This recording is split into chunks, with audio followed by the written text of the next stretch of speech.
Hi students! This week we're going to be talking about a period called Late Antiquity. Now I've given you some dates up there, 284 to 601, but I want you to remember to add a little cushion on either side of that. Historians always love to argue about dates, but this period, around 250 to 600-ish, the Late Antiquity period is a period that historians are referring to at the end of the Roman Empire. And because the Roman Empire was so big, with the collapse of the empire, Late Antiquity is going to be looking at not only imperial artworks, but the rise or flourishing or development or maintenance of other non-imperial forms of art within the same region. Does that make sense? So we're looking at the same world, the Roman world, which we've been hanging in for the last 2 weeks, right? But we're going to be turning our attention to various cultures and forms of art and architecture that existed but have just been ignored, or we haven't been looking at them in this class because we've been looking at official imperial art and architecture. So this period of time, the Late Antiquity, is the decline of the Roman Empire and a more central focus on these non-imperial artworks. Got it? Okay. We're going to first start with a look at Jewish art from the Late Antiquity. So again, I just said we are looking at the world in which the Roman Empire occupied, but we're changing our subject matter. So this world is no less Roman, but we are going to be looking at a specific type of art that we haven't yet, which is Jewish art, okay? So here is a quick definition of the religion, the Jewish faith.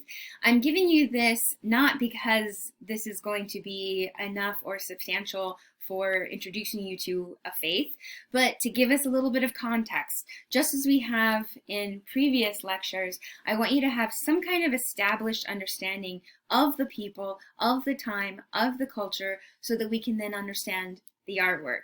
So this is a very brief introduction and understanding of Jewish faith and therefore the Jewish people at this time, so we can understand the artworks.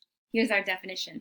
Judaism is the world's oldest monotheistic religion. Mono meaning singular, theist, God, so singular God faith, dating back nearly 4,000 years. And the followers of Judaism believe that there is one God, mono, who had revealed himself through ancient prophets. In terms of our class, what we have covered thus far, the establishment of the Jewish faith happens way back in the ancient Near East, specifically in the region that we know as Mesopotamia, right? You're getting some flashbacks to like our second week of class together. So remember Mesopotamos, the middle rivers, the land between the rivers. It's this fertile crescent where we have the Tigris and Euphrates that dumps all of that rich nutrients throughout this arid landscape. And we started to look at these regions of Sumer, where we had those city-states, where there was a main city that controlled a larger area, right? Well, guess what? The establishment of the Jewish faith happens in Ur. The establishment of the Jewish, let me move out of the way here. There we go. The establishment of the Jewish faith is under a man named Abraham. Now, Abraham was from the city of Ur when he received a message from his God. And he traveled out of Ur and settled on the coast of the Mediterranean. In fact, the word Hebrew, which is often used to identify the nation of descendants of Abraham, Hebrew translates to cross over, and that is indicating his crossing over from the Mesopotamian into the Mediterranean area. The nation of Israel is established here, and the nation of Israel is named after Abraham's grandson. So Abraham came over, established himself here. He had a son named Isaac, and Isaac had a son named Jacob, who took on the name of Israel. The nation itself is named after Jacob. A few more terms, vocabulary terms to understand as we go forward. So you might hear the term Israelites. Israelites is referring to the people who lived in the nation of Israel. Then there's the term Jews. Jews as a term originally meant those who lived in the nation of Judah. Now, they were two nations that were living right next to each other. The northern nation was Israel, and the southern nation was Judah. So if you were from Israel, you were an Israelite. If you were from Judah, you were a Jew. Now, these people had established themselves on the Mediterranean coast in an area that was not extremely fertile, but a key point of trade and commerce. It is an area that connects not only the continent of Africa with the entire Mediterranean world, but also has access through the Arabian Peninsula and into the farther eastern, or I should say, the farther southern Asian, southeastern Asian continent.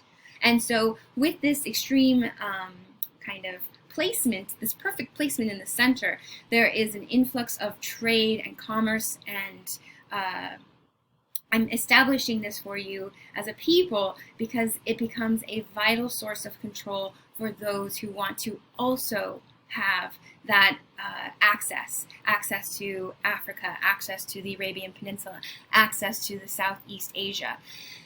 It is this access that leads the Neo-Babylonians to come in, to take this area and attempt to destroy the people. If you remember, we were talking about Neo-Babylonia and that Gate of Ishtar, right? I mean, I need you to rewind time because that's where we're at. We're rewinding time to get some context. So we had the grand, hanging gardens of Babylon. We had the Ishtar Gate. It's those people who had expanded their territory to take over this nation state and then removed key figures within the state. These key figures not only were political figures, but also religious figures, and destroyed the first temple of Jerusalem. Jerusalem became the center or the heart of this nation, and there was a grand temple there built by the King David, and the Neo-Babylonians came in, destroyed the temple, took major political, government, and religious figures and brought them all the way back to Babylon. I'm giving you this context because it's going to make more sense as we look at the art and the people later on in the late antiquity, okay? So be patient. Here's a few more definitions. Now, as we discuss the artwork, we need to have a better understanding of some of the religious elements because they're not only a people and a culture, but they are defined by their faith. So the covenant. The covenant is something discussed in terms of the Jewish people belief that there is one God who has established an agreement with them. And the agreement is then outlined within their holy text, their holy scriptures, which include the Hebrew Bible, which is the Tanakh, and more specifically, you might hear people speak of the Torah. The Torah are the scrolls containing the first 5 books of the Tanakh. So in terms of our class, I'm giving you this information because I want you to recognize how closely their national identity is with their religious faith, and within that faith there are agreements. First, that there is only one God, which is very different than every other people and culture that we've been looking at in this class. Everybody else had multiple gods. The Jewish people have one singular God, and part of their agreement with this one singular God is that you cannot worship other gods. That's a problem. That's a problem for the Romans.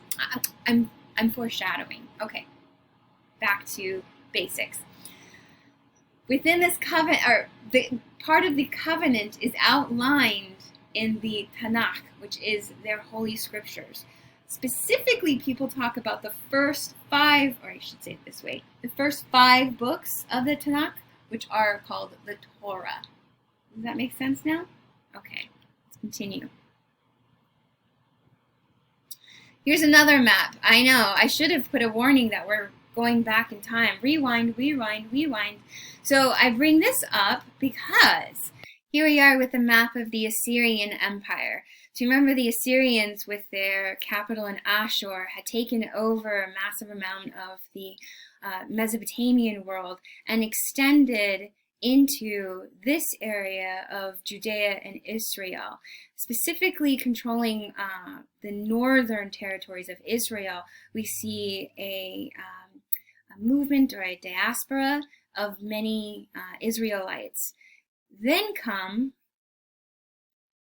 the Neo-Babylonians. The Neo-Babylonians defeat the Assyrians, and with their capital in Babylon, they take over the territory of the Assyrians, and they hold captive thousands of Jewish people, taking them from their capital in Jerusalem to Babylon. Now, this was a key tactic in controlling this area, because when you remove those in power, then the people have a lack of leadership, a lack of a voice, a lack of representation, a lack of identity. And so for about 50 years, Babylon, the Neo-Babylonians controlled the area of Judea and Israel. And then come the Persians.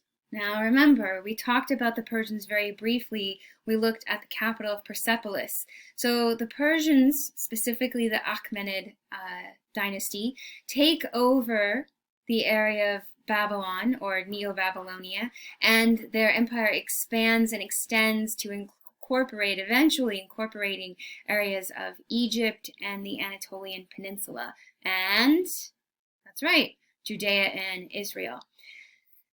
During this time, we see the people who had been living in Babylon, the Jewish people living in Babylon, were allowed to go back in and establish themselves, rebuild the capital of Jerusalem. In the capital of Jerusalem, they rebuild their sacred central temple to their singular God. And this temple is now referred to as the Second Temple. So the first temple was destroyed by the Neo-Babylonians, and when the Persians come to rule, they allow them to go home and rebuild a second temple. This empire is then taken over by Alexander. What? Yes, I know. Your brain is going through so much history and timelines right now, right? Remember our discussion of Alexander the Great back in the late classical period, right? So Alexander defeats the Persian king and takes his empire, which includes the area of Judea and Israel. Also, remember that Alexander was pushing for the spread of Greek art and Greek culture. He encourages Greek settlers to establish Greek colonies. He encourages intermarriage throughout his empire. He sets up not only these outpost towns, but then starts to insert Greek art and Greek religion into other established towns around the empire, including Egypt. That's how we get the craziness of those hybrid gods and goddesses of the Hellenistic world, right? Because Alexander brought in all of this Greek art, Greek language, Greek visual language that we have been looking at in this class already. A little behind the scenes, kind of why I organize the information this way. I establish us with the Greek world and the Roman world so that when we look at the late antiquity, we can then read the Greek and the Roman elements within a new subject matter, like Jewish art or early Christian art, which we'll look at in this week's lesson as well. Okay, what was I saying? Okay, so Alexander, he establishes the Greek language as the official language of his empire. He establishes Greek visual language. I mean, the manipulation of light and shadow in frescoes and paintings and sculptures, architecture, all of that throughout the empire, including the area we're going to be looking at. Alexander's empire falls. If you remember, I should have put that map up as well. When Alexander's empire falls, he doesn't have an heir to the throne, and so it's divided amongst his generals. The general who takes over this area is Seleucid, and he's a Macedonian general, and he's got this, big chunk of land over here. And then as the Romans rise in power and then take over this area, what's going to happen? Okay, here we are. So as the Roman Empire spreads, they take pieces of what was once the Alexander the Great Empire, including portions that was given to his general Seleucid, including Jerusalem and the surrounding areas. Now, we didn't even talk about Rome's relationship with the eastern banks of the Mediterranean when we were looking at Rome, right? The only thing that we did talk about, I guess we did kind of talk about it. Remember? Titus. Let me move out of the way. Remember? In the early Roman Empire, we were talking about the Arch of Titus. The Arch of Titus put up by his brother Domitian. And Domitian had said, hey, I know you guys don't all like me, but remember what my brother did that was so great for the Roman Empire? Well, the so great thing he did was destroy the city of Jerusalem. It's referred to in history as the Siege of Jerusalem, and it happened in 70 CE when he was just general. His dad, Vespasian, was emperor at this time. Am I going too fast for you? Okay, you're going to have to rewind and listen again. Now, this area for the Romans, just like all those before them, it doesn't offer a lot of natural resources in terms of rich land for crops, but it is a key area for control in trade. You know those Romans. They need trade. They need to communicate across and along its borders without any interference, right? So this area had been under Roman control and since, the Roman Republic. And there were always moments of friction between the Romans and the people of Judea, which is what they called this province, this area, this region of their empire. The friction between Judea and the rest of the Roman Empire was the fact that they were a monotheistic faith. And while it was an ancient one and was therefore allowed or kind of grandfathered into the Roman Empire, the Romans saw Judea as a threat because it refused to acknowledge and worship the Roman gods, and therefore was seen as always on the cusp of treason. The people of Judea did not appreciate the Romans continuously pushing of polytheistic faith onto them, in addition to extreme overtaxation for them to be allowed to worship their faith the way that they want to, plus the fact that they have an overlord to begin with. So these three elements of friction, faith, taxation, and having an overlord, cause a lot of tension in this area. And this erupts with a rebellion. The rebellion happened in 66, so 4 years before Titus's siege. And it's called the First Jewish Revolt. And at first they're fairly successful. They pushed the Romans out of their main city of Jerusalem, and they established their own local government system in Judea. But the Romans are not happy with that. And so the emperor at the time, His name is Emperor Nero. I know, I'm giving you lots of names. Bear with me. Emperor Nero is the Roman emperor in charge in 66 when the first Jewish revolt happens. Emperor Nero is the guy who had the big palace with that giant statue of him that later became the site for the Colosseum. Okay, I see a few of you are nodding your head. You're with me. Okay. So before the Colosseum is there, he's got his big pleasure palace in the middle of Rome, and he hears about the revolt of the Jews, and so he sends his main man in charge, Vespasian, to go and squash this rebellion. So General Vespasian goes there, tries to push back against the people, and this goes on and on and on until Vespasian becomes emperor, and then he sends his son, Titus. So in April of 70, Titus is there in Judea.